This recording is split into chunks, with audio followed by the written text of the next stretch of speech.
राधे राधे महाराज जी। महाराज जी, आपके चरणों में कोटि कोटि प्रणाम। महाराज जी, आज तक हमने कभी मदिरा आदि का सेवन नहीं किया और अपने मन को संतुलित रखा है जब भी किसी दोस्त या ऑफिस दोस्त ने हमें मजबूर किया है। परंतु जब हम अपने रिश्तेदारों ये सब के कारण हमें जड़ बुद्धि और पिछड़ी सोच का कहते हैं, तो इस स्थिति में मन को संभालने के लिए किसने महाराज जी क्या प्रश्न करें? किया? नहीं, आप गलत आचरण न करें तो आपको जड़ बुद्धि का कहा जाएगा क्या? तो मुझे लगता है उल्टा है। जड़ बुद्धि वो लोग हैं जो ऐसा करते हैं, विवेकवान वो हैं जो नहीं करते हैं। आखिरकार कहीं ना कहीं सत्य का आदर तो होता ही बच्चा।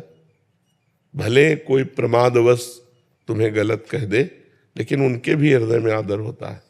अगर सत्य जड़ बुद्धि होता है तो हमारे पास एकांतिक में प्रश्न उत्तर करने कोई आए ही ना, जड़ बुद्धि से क्या बात करें। तो इसलिए हमें लगता है कि कोई हमें मूर्ख कहे या जड़ बुद्धि कहे या पुरानी रीति का कहे। देखो, कुछ लोगों का भाव ये होता है कि अगर हम अंडा नहीं खाएंगे, मांस नहीं खाएंगे तो स्वस्थ नहीं रहेंगे।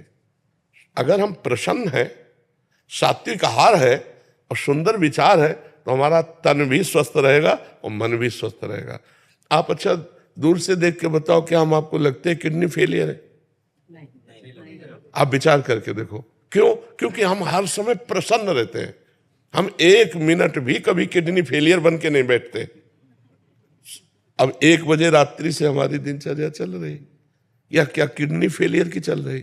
हर समय हमारा दिमाग भगवान की तरफ। क्या आप नहीं लगा सकते? आप भी वैसे लगाइए। दुखों से लड़ना पड़ेगा, दुखों को जीतना पड़ेगा। ये संसार दुखालयम है, संघर्ष करना पड़ेगा। संघर्ष हमारा जीवन है, तो हम ऐसे आनंद में बने। ये हम इसलिए उदाहरण दे देते हैं अहंकार पुष्टता के लिए नहीं, कि जिनको लगता है मंडा खा करके, मांस खा करके बलवान बनेंगे। ब्रह्मचर्य, पवित्र आहार, तो संकल्प बल और शरीर बल दोनों बल पुष्ट होता है। किसी ने कहा कि महाराज जी, यही प्रश्न किया था एकांती में, कि आप और आपके चेले बड़े हष्टपुष्ट है, तो संयम, अगर संयम है, नियम है, तो देखो बीमार होते हुए भी पवित्रता और संयम के कारण हमको खुद महसूस होता है कि मैं बलवान हूं।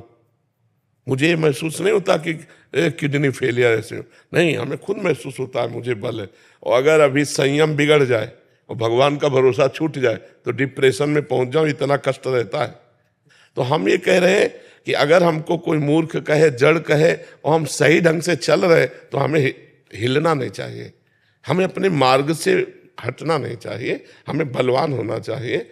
और बहुत सुंदर जीवन जाएगा यदि आप ऐसे चलोगे।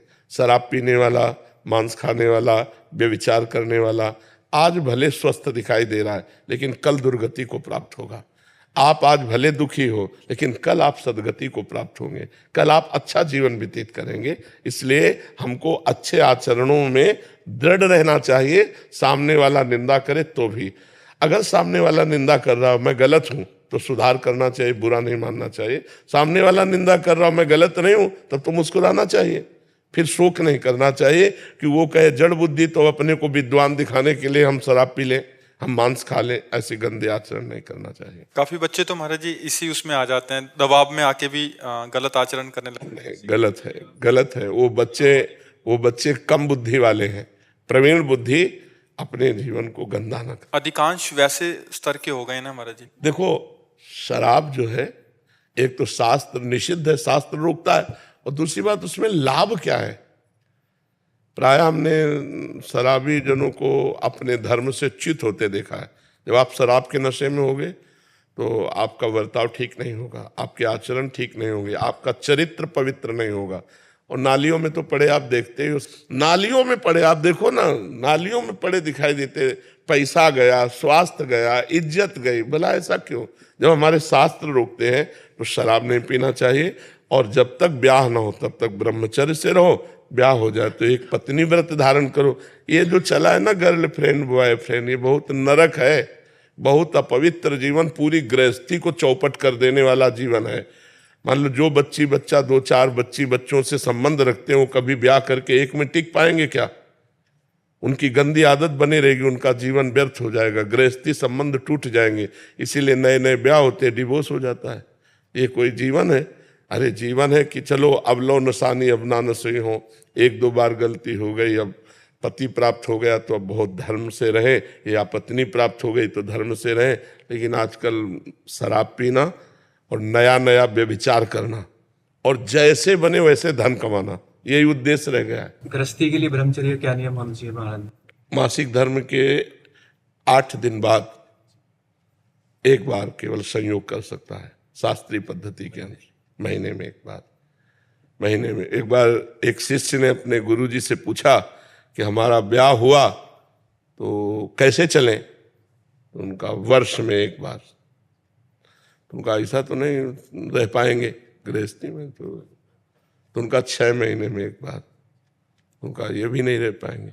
तब फिर ये शास्त्रीय पद्धति बताई, महीने में एक बार। शास्त्रीय पद्धति है महीने में एक बार। अब सोचो आजकल नए नए बच्चे कितने आके बता गए कि 5 बार हस्तमैथुन, 8 बार हस्तमैथुन, ये जिंदा रह रहे हैं, यही बड़ी बात है। एक मन द्रवित पदार्थ सहित, एक मन कहते 40 किलो को, 40 किलो अन्न और पानी और दूध सब कुछ मिलाकर जब पचता है तब एक बार संतान उत्पन्न करने की योग्यता का वीर बनता है। और जो लोग ऐसे नष्ट करते हैं उनकी जीवनी क्या होगी। इसलिए वो ब्रह्मचारी ही माना जाएगा गृहस्थ। जो एक पत्नी व्रत है वो महीने में एक बार संयोग करता है संतान उत्पत्ति के लिए, शास्त्र आज्ञा जो है। शेष समय ब्रह्मचारी। संतान उत्पत्ति का उद्देश्य नहीं है फिर नहीं करना, फिर व्यभिचार के लिए आदेश नहीं है, नहीं शास्त्रीय आदेश नहीं है, बका उसको पाप लगेगा नहीं जी। अगर वो महीने में एक बार संयोग करता है तो पाप नहीं लगेगा, पाप का अधिकारी नहीं है। लेकिन शास्त्र आदेश नहीं है, शास्त्र आदेश केवल संतानोत्पत्ति के लिए है। शेष समय ब्रह्मचर्य रहकर भगवत आराधन करते हुए अपने कर्तव्य का पालन करना।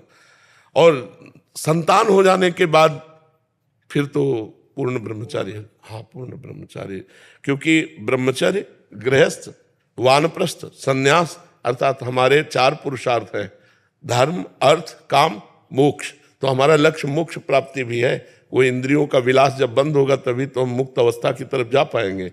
तो हमको ये चाहिए कि 40 तक हिसाब किताब बराबर कर ले गृहस्थी का, इसके बाद भगवान की प्राप्ति का पूरा कमर कस के लग जाना चाहिए। गृहस्थी में भी रहे तो फिर बात बन जाती है। अब तो 30-40 में तो ब्याह लोग करना शुरू कर दिए, 30 में तो ब्याह करना। और हमें लगता है कि 30 तक तो 10-12 वर्ष का लड़का बच्चा हो जाता था। तो वही ठीक है कि आप जब वृद्धावस्था की तब पदार्पण कर रहे तो गृहस्थी संभालने लायक हो गए। ये हमारा जो क्रम था शास्त्रीय, वो बहुत बढ़िया था, बहुत बढ़िया था। उससे बहुत मर्यादा। अब जैसे लड़के और लड़कियां नई अवस्था को प्राप्त हुई, उनका ब्याह हो गया तो उनको मिल गया जीवन साथी, तो इसलिए भटकना, व्यभिचार करना ये हो नहीं पाया जीवन में। और वो आजीवन अपने पति को भगवान मानकर निर्वाह किए या अपनी पत्नी को प्राण मानकर निर्वाह किए। अब क्या हो रहा है, ये जो बॉयफ्रेंड ब्रेकअप, ये है क्या? मतलब ये है क्या? कितनी गंदी बात है। अपने शरीर को हम अपवित्र कर रहे हैं। और ये बच्चे हैं, जानते हैं नहीं। खुले लिव इन रिलेशन क्या है? खुले में देखो, लिव इन रिलेशन क्या है? व्यभिचार, खुला व्यभिचार। ये हमारा धर्म तो नहीं है, भारत देश का धर्म नहीं, भारत देश के शास्त्रों का नहीं। भारत देश में तो एक बार हाथ पकड़ा, पाणिग्रह में आजीवन निर्वाह किया। और कितना सुंदर है, जब आप कहीं मिल रहे हो, आप कहीं मिल रहे हो तो हमारे पितरों को जल कौन देगा? जब हमारी संतान ही नहीं तो जल कौन देगा? जब कुल परंपरागत। इसीलिए बहुत पवित्र रखा जाता था शरीरों को कि हमारा उद्देश्य संतान उत्पन्न करना केवल भोग के लिए थोड़ी है।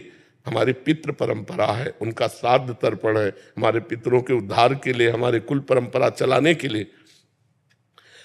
अर्जुन जी भगवान से कहते हैं इसी बात को कि जब योद्धा मारे जाएंगे तो स्त्रियां दूषित हो जाएंगी, स्त्रियां दूषित होगी तो वर्ण संकर संतान होगी, वर्ण संकर संतान होगी तो पितृ को श्राद्ध लुप्त हो जाएंगे, हमारे पितर भी कैसे तरेंगे। अब ये सब कोई बातें मानना चाहिए तो भगवान की कृपा को कि आप लोग कृपा करके सुन रहे संत बातें। नहीं, कौन टीवी देखे, गंदी बातें देखे, मनमानी आचरण किए, साधु समाज या शास्त्र सम्मत बात सुनना ही लोगों को पसंद नहीं।